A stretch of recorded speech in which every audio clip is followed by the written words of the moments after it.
नमस्कार बच्चों पिछले वीडियो में हमने देखा था वायु प्रक्रिया भाग 2 में नदी के अपरदन कार्य और उनसे तैयार होने वाले भूरूपों को देखा था। उसी तरह आज हम देखेंगे हिमानी के कार्य और भूरूप। बच्चों, हिमानी का अर्थ होता है बर्फ़ का ढेर या बर्फ़ की विशाल शिला, बहुत बड़ी शिला। चलिए जानते हैं बच्चे हिमानी क्या है।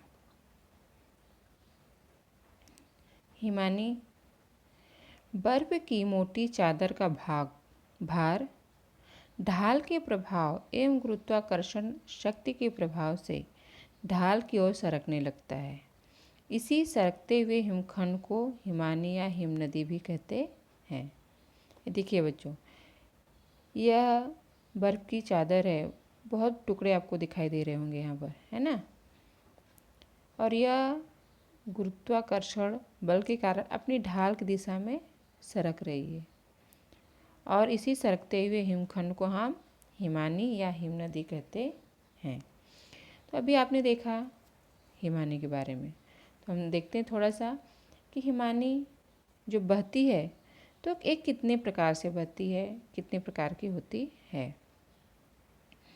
हिमानी 3 प्रकार की होती है: घाटी हिमानी, पर्वतपदी हिमानी और महाद्वीपीय हिमानी। ठीक है, तो यहाँ पे देखिए ये घाटी हिमानी है। घाटी हिमानी क्या है? पर्वतीय ढालों से सरककर हिमानी जब घाटियों से होकर गुजरती हैं तो इन्हें हम घाटी हिमानी कहते हैं। पर्वतीय ढालों से होकर जब ये घाटियों से होकर गुजरेंगे तो इन्हें हम घाटी हिमानी कहते हैं। बच्चों, इनकी जो लंबाई होती है वह 1 से 2 किलोमीटर से लेकर 80 किलोमीटर तक हो सकती है। नंबर 2 बच्चों हमारा पर्वतपदी हिमानी। किसी पर्वतीय क्षेत्र में, ये पर्वत दिखाई दे रहा है आपको, किसी पर्वतीय क्षेत्र से जब कई हिमानियाँ पर्वत की तलहटी पर आकर एक दूसरे से मिल जाती हैं, ऐसी हिमनदी को हम पर्वतीय हिमानी कहते हैं। बहुत सारी कई हिमानियाँ होंगी छोटी छोटी जो पर्वत की तलहटी पर आकर एक दूसरे से क्या होती हैं, मिल जाती हैं। जिस प्रकार से नदियाँ मिलती हैं, कई नदियाँ मिलकर जब एक साथ मिल जाती है तो वहाँ क्या हो जाती है, महानदी का रूप धारण कर लेती हैं। उसी तरह से छोटी छोटी जो हिमानियाँ होती हैं वह भी जब आपस में आकर पर्वत के तलहटी भाग में मिल जाती हैं तो वह पर्वतपदी हिमानी कहते हैं। ये जो पर्वतपदी हिमानी बच्चों, वह शीत प्रधान देशों में मिलती है और इनकी जो गति होती है वह मंद होती है, बहुत धीरे धीरे चलती है। जैसे अलास्का की मैलस्पिना हिमानी, यह हिमानी जो है वह पर्वतपदी हिमानी में आती है और इस हिमानी का जो क्षेत्रफल है वह 3800 वर्ग किलोमीटर में विस्तृत है। नंबर 3 है बच्चों हमारा महाद्वीपीय हिमानी। महाद्वीप समझ रहे हैं आप? जो महाद्वीप है वह पूरा क्षेत्र ही बर्फ से ढक जाता है। जैसे उत्तरी ध्रुव में देखेंगे तो आपका ग्रीनलैंड। जब किसी प्रदेश में इतनी बर्फ हो कि ग्रीष्म ऋतु में भी बर्फ पिघल नहीं पाती, अर्थात वहाँ का तापमान क्या हो जाता है, 0 सेल्सियस हो जाता है और संपूर्ण देश जो है, प्रदेश वहाँ का हिमाच्छादित हो जाता है, बर्फ से ढक जाता है। जैसे ग्रीनलैंड की हिमानी, ग्रीनलैंड का तापमान बहुत कम होता है, -डिग्री में चला जाता है उत्तरी ध्रुव में, तो वहाँ का जो प्रदेश है वह हमेशा क्या होता है, बर्फ से ढका रहता है। और जो ग्रीनलैंड की हिमानी है बच्चों, वह 18 लाख वर्ग किलोमीटर क्षेत्र में विस्तृत है। ठीक है, अब हम आगे देखते हैं हिमानी के कार्य। नदी की तरह हिमानी भी अपरदन, वहन और निक्षेपण का कार्य करती है। जिस तरह से आपने पिछले वीडियो में देखा कि नदी 3 प्रकार से कार्य करती है, अपर्दन, वहन और निक्षेपण, उसी तरह से हिमानी भी क्या करती है, अपर्दन, वहन और निक्षेपण का कार्य करती है। हिमानी का जो अधिकांश अपर्दन होता है, अपर्दन कार्य, वह घर्षण के द्वारा होता है। घर्षण, घिसना। हिमानी के साथ मिले हुए विभिन्न प्रकार के चट्टानी पदार्थ जब आगे बढ़ते हैं तो घाटी की तली एवं उनके किनारों को काटते हुए आगे बढ़ते हैं। इस कार्य से हिम का जो पिघला हुआ जल है वह किनारों को काटने में बड़ी सहायता करता है। हिमानी अपने अपर्दन कार्य से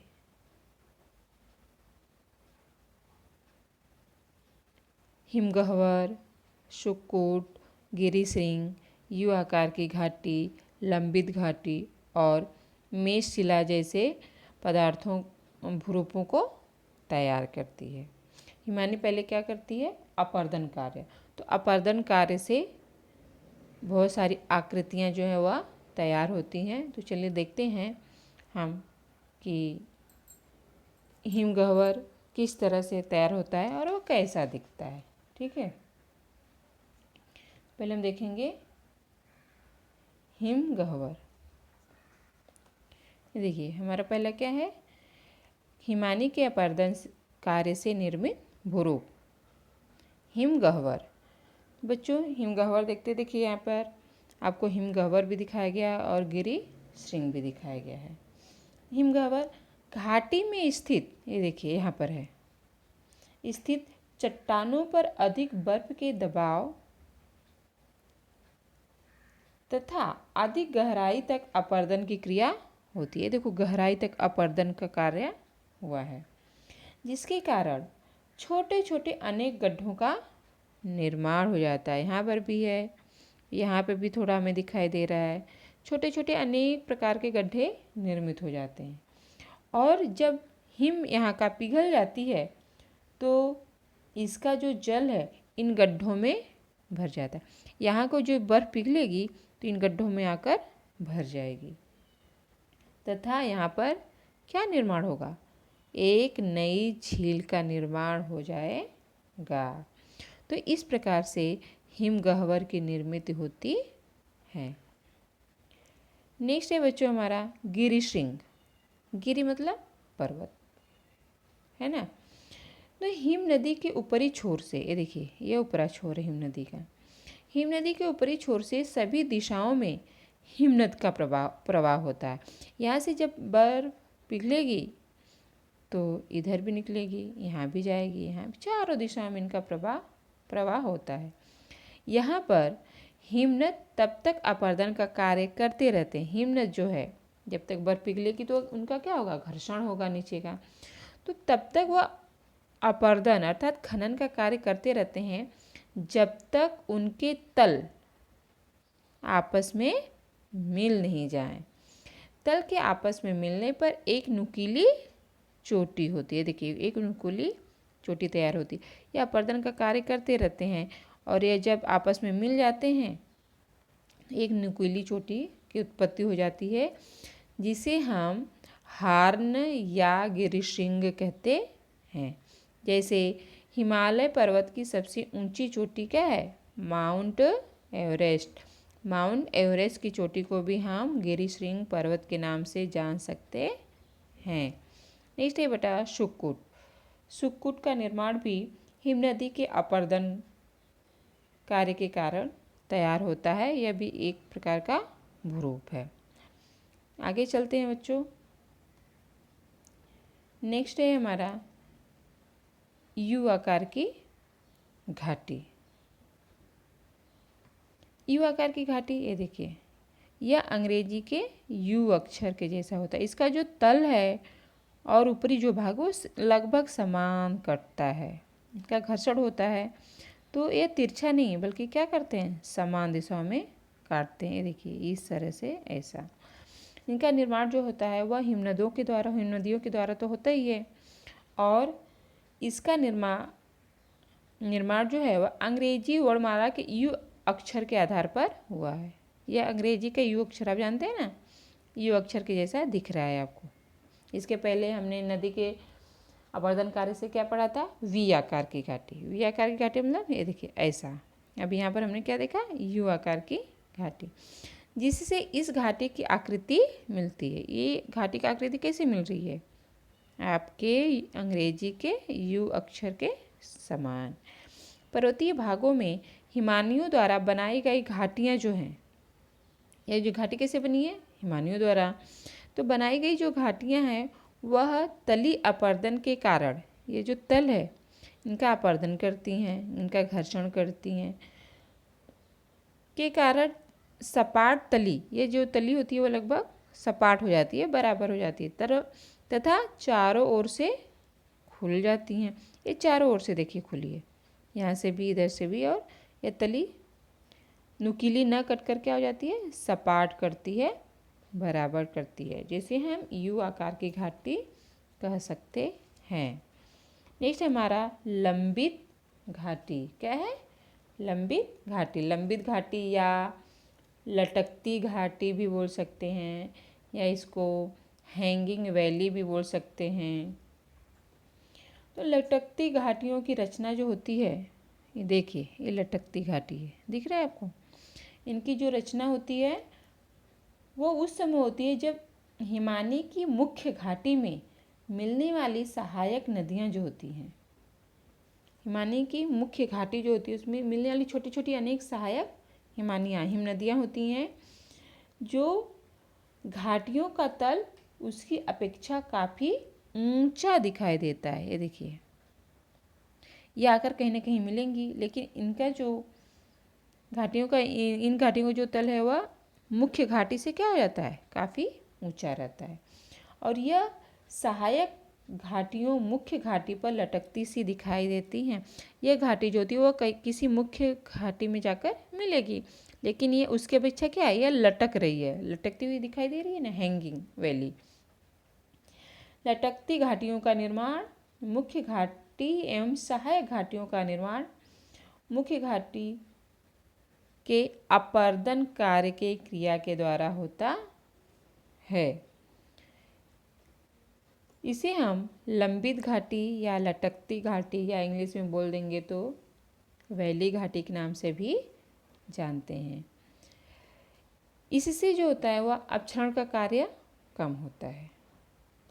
मुख्य हिमानी में बर्फ उसके पात्र में पूर्ण ऊंचाई तक संचित होता है, काफ़ी ऊंचाई तक इनका संचित होता है। मुख्य रूप से सहायक हिमानी का संगम होते समय उनके तल की ऊंचाई की अपेक्षा दोनों प्रवाहों के बर्फ की ऊंचाई क्या होती है, समान होती है। सहायक हिमानी का तल मुख्य हिमानी के तल की अपेक्षा अधिक ऊंचा होता है। केवल बर्फ पिघलने पर यह तल की ऊंचाई का अंतर हमें दिखाई देता है। जब बर्फ पिघल जाती है तो यह ऊंचाई का अंतर हमें दिखाई देने लगता है। सहायक हिमानी की घाटी मुख्य हिमानी के तल की तुलना में अधिक ऊंचाई पर होती हैं और यह लटकती हुई सी दिखाई देती हैं। ऐसी घाटी को हम लंबित घाटी कह सकते हैं। नेक्स्ट है बच्चों हमारा मेष शिला। क्या है, मेष शिला। चलिए जानते हैं कि मेष शिला क्या है और इनका निर्माण कैसे होता है। तो हमारे लिए मेष शिला, अब देखिए मेष शिला की जो उत्पत्ति है वह भी हिम नदी के कारण ही होता है। ठीक है,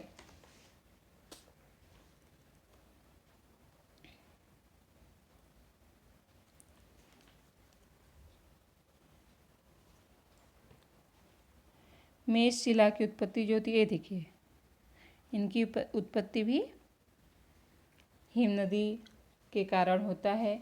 इसे हिम नदी के पात्रों में दिखाई देने वाला यह भूरूप है। इसकी निर्मिति हिम नदी के छीजन कार्य से होती है। हिम नदी के मार्ग में स्थित चट्टानों पर से हिम नदी जाते समय चट्टानों पर हिम नदी की दिशा की ओर का भाग जो होता है वह उसके घर्षण से मुलायम बनता है, लेकिन प्रवाह की दिशा की ओर के भागों में पिघले हुए जल से अपक्षय होकर चट्टानों के टुकड़े खुले होकर वह भाग खुरदरा हो जाता है। क्या देखिए ऊपर ऊपर आपको क्या दिख रहा है, खुरदरा हो जाता है। इनका घर्षण जो होता है वह अच्छे तरीके से नहीं होता है और इस भूरूप को हम क्या कह सकते हैं, मेष शिला। ठीक है, आगे चलते हैं हम। हिम नदी का वहन कार्य। बच्चों इससे पहले आपने क्या देखा, हिम नदी के प्रकार, हिम नदी का वहन कार्य और हिम नदी के अपक्षरण कार्य से निर्मित आकृतियाँ। तो यहाँ पर हम देखेंगे हिम नदी का वहन कार्य कैसे होता है। ठीक है, हिम नदी का वहन कार्य। हिमनानी बहते समय अपने साथ काम की मिट्टी बहाकर लेकर आती है। नदी के अपरदन के कारण शिलाखंड, रेत, कंकड़, पत्थर आदि का हिमानी वहन करती है। जिस प्रकार से नदी वहन ढोकर लाती थी उसी तरह से हिमानी भी ढोकर लाती है। इस मिट्टी को हम हिमोड़ कहते हैं। जल के द्वारा बहाई गई या वहन कार्य के द्वारा लाई गई मिट्टी को हम क्या बोलते हैं, जलोढ़। उसी प्रकार से हम हिमोड़ के द्वारा लाए गए मिट्टी को हम हिम के द्वारा लाई गई मिट्टियों को हम क्या बोलेंगे, हिमोड़। आगे देखते हैं कि अब हिमानी क्या कर चुकी है, अपरदन कार्य कर चुकी है, वहन कार्य कर चुकी है। तो अब क्या करेगी, उनका निक्षेपण करेगी। जो अपने साथ मलबे लाई है अब उनको कहीं न कहीं जाकर रखेगी। तो चलिए देखते हैं हिमानी का निक्षेपण कार्य। हिमानी अपने साथ शिलाखंड, रेत, कंकड़, पत्थर जिन भी मलबों का वहन करती है उन्हें हम ग्लेशियस ड्रिफ्ट या हिमानी ड्रिफ्ट भी कहते हैं। वहन करके अब क्या करेगी हिमानी, एक जगह रख देगी। तो चलिए जानते हैं हिम नदी तलहटी के प्रकार। जो वह निक्षेपित करती है वह कितने प्रकार से निक्षेपित करती है। जैसे अंतर हिमानी मलबा। ठीक है, अंतर हिमानी मलबा, ये मलबा हिमानी के साथ साथ चलता है। हिमानी जैसे जैसे चलेगी वैसे वैसे अंतर हिमानी का मलबा भी उसके साथ ही रहता है। नंबर 2 क्या है, बाह्य हिमानी मलबा। यह हिम नदी के ऊपरी सतह पर चलता है। बाह्य मतलब बाहरी, हिमानी के ऊपर। यह मलबा जो होता है वह हिमानी के या हिम नदी के ऊपर सतह पर चलता रहता है। नंबर 3 है हमारा उपहिमानी मलबा। उपहिमानी मलबा जो हिम नदी की तली में रहता है उसे हम उपहिमानी मलबा कहते हैं। ये मलबा जहाँ पर भी जाकर जम जाता है वहाँ पर हिमानी द्वारा निक्षेपण का कार्य किया जाता है। आगे देखते हैं बच्चों, हिम नदी के निक्षेपण कार्य से तैयार है भूरूप कौन कौन से हैं। ठीक है, हिम नदी के कार्य के द्वारा निक्षेपित भूरूप कौन कौन से हैं अभी हमें उसे देखना है। तो जैसे हिमोड़, हिमोड़गिरी या हिमोड़ कटक, बहुत सारे भूरूप हमें दिखाई देते हैं। तो जैसे हिमोड़गिरी है, फिर उसके बाद आता है हिमोड़, फिर हिमोड़ कटक। यहाँ पे मैं लिखना भूल गई हूँ, हिमोड़गिरी। तो हिमोड़गिरी क्या है, पर्वत। ठीक है, हिमोड़ हिम नदी के द्वारा लाई गई मिट्टी ही क्या है,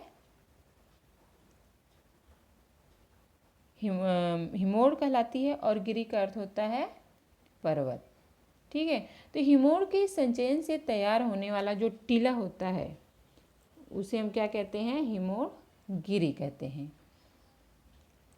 यह सामान्यतः लंब गोलाकार या अंडाकृति जैसा होता है। ऐसे अनेकों टीले को भागों को अंडों की टोकरी भी कह सकते हैं। ठीक है। अब नंबर 2 आता है हमारा हिमोड़। हिमोड़ किस तरह से तैयार होता है वो भी हम देख लेते हैं। बच्चों, हिमोड़ हिम नदी द्वारा पदार्थों का जो निक्षेपण होता है उसे हिमोड़ कहते हैं। जैसे जल के द्वारा निक्षेपित पदार्थ जलोढ़ कहलाते हैं, वैसे ही हिमनदी के द्वारा निक्षेपित पदार्थ को हम हिमोड़ कहते हैं। इसमें मलबे की मात्रा अधिक होती है। इसका जमाव 100 फीट या इससे भी अधिक ऊंचा हो सकता है। जैसे हिमोड़गिरी का आप मान ले सकते हैं कि हिमोड़ पर्वत का जो लंबाई हो सकती है, तो मलबे क्या हो जाते हैं, एक पर एक संचित होना शुरू हो जाते हैं। तो इस तरह से उनका जो जमा होता है वह 100 फीट से अधिक हो सकता है। इसलिए हिमोड़ को अलग अलग भागों में बांटा जा सकता है। देखिए, पार्श्व हिमोड़, मध्यस्थ हिमोड़, अंत्य हिमोड़ और तलस्थ हिमोड़। तो सबसे पहले हम देखेंगे, ये देखिए, सबसे पहले हम देखेंगे मध्यस्थ हिमोड़। यहाँ थोड़ा आप जूम करके देख सकते हैं। मध्यस्थ हिमोड़ कहाँ गए हैं, देखिए मध्य हिमोड़, यहाँ पे क्या है, मध्य हिमोड़। ठीक है, तो मध्यस्थ भी इसको बोल सकते हैं। फिर पार्श्व हिमोड़ आपको दिख रहा होगा, देखिए पार्श्व हिमोड़ है, मध्यस्थ हिमोड़ है, अंत्य हिमोड़ है और तलस्थ, इसके तली में तलस्थ हिमोड़ कहलाता है। तो पहले देखते हैं हम पार्श्व हिमोड़ किसे कहते हैं। ठीक है, हिमनदी के अधिकांश प्रवाहित भाग जो होते हैं, जो उनके साथ हिमानी के साथ जो वहन करके आते हैं, जो प्रवाहित करके आते हैं, वो जो उनके किनारे होते हैं, देखिए ये किनारे हैं ना, ये जो इनके किनारे हैं, किनारों पर ही जमा हो जाते हैं। हिमनदी अपने अधिकांश भागों को जो जमा करती है वो किनारों पर ही जमा करती है। देखिए ब्लू कलर से आपको दिखाया गया, जमा करती है, जिसे हम क्या करते हैं, पार्श्व हिमोड़। यहाँ पर भी है, यहाँ है, ये देखिए। ठीक है, पार्श्व हिमोड़। अब हमारा सेकेंड नंबर आता है मध्य हिमोड़ या मध्यस्थ हिमोड़। जब दो हिमानियाँ या जब दो हिम नदी आकर आपस में मिल जाती है, ये देखिए, एक नदी इधर से आई है, एक नदी इधर से आई है। ठीक है, तो ये जब दोनों नदी आपस में आकर मिल जाती हैं तो उनके बीच में जो हिमोड़ मिलता है, ये देखिए एक हिमोड़ मिला, एक हिमानी इधर से आई और एक हिमानी इधर से आई। तो जब दोनों आपस में मिल जाते हैं तो बीच में देखिए एक क्या तैयार हो गया है, मध्य हिमोड़। तो उसे हम क्या कहेंगे, मध्य हिमोड़ या मध्यस्थ हिमोड़। ठीक है, अब सेकंड चलते हैं। हमारा नेक्स्ट क्या है, अंत्य हिमोड़। ठीक है, वापस हम देखते हैं अंत्य हिमोड़। देखिए यहाँ पर है। ठीक है, अंत्य हिमोड़ यानी अंत होगा। तो जब हिमानी का जल पिघल जाता है तो उसके अंतिम भाग में आकर रुक जाता है। ये देखिए यहाँ पर आकर रुक गया है। तो अर्धचंद्राकार, ये देखिए अर्धचंद्राकार या घोड़े के नाल की सी कटक तैयार हो जाता है, उसे हम अंत्य हिमोड़ कहते हैं। और हमारा लास्ट है बच्चों तलस्थ हिमोड़। तली या आधार में एकत्रित हिमोड़ को हम तलस्थ हिमोड़ कहते हैं। तो अब देखिए, जैसे आपका नंबर 1 हो गया पार्श्व हिमोड़, नंबर 2 हो गया मध्य हिमोड़, यह देखिए यहाँ मध्य हिमोड़ है। नंबर 3 हो गया अंत्य हिमोड़ और नंबर 4 हो गया तलस्थ हिमोड़। तो यहाँ पार्श्व हिमोड़ में क्या होता है, नदी अपने किनारों पर हिमोड़ का संचयन करती है, संचित करती है। मध्य हिमोड़, जब दो हिमानियाँ आकर मध्य में मिलती हैं तो बीच में एक हिमोड़ तैयार होता है, जिसे हम मध्य हिमोड़ कहते हैं। और अंत्य हिमोड़, जब नदी का जल पिघल जाता है तो उनके अंतिम भाग में आकर यहाँ पर रुक जाता है। तो अर्धचंद्राकार इस तरह से, या घोड़े के नाल सी कटक बना लेता है, जिसे हम अंतहिमोड़ कहते हैं। ठीक है, अब हम चलते हैं हिमोड़ कटक। हिमोड़ कटक पार्श्विक हिमोड़, ये देखिए, ये पार्श्विक हिमोड़ और अंत्य हिमोड़, पार्श्विक हिमोड़ और अंत्य हिमोड़ से मिलकर घोड़े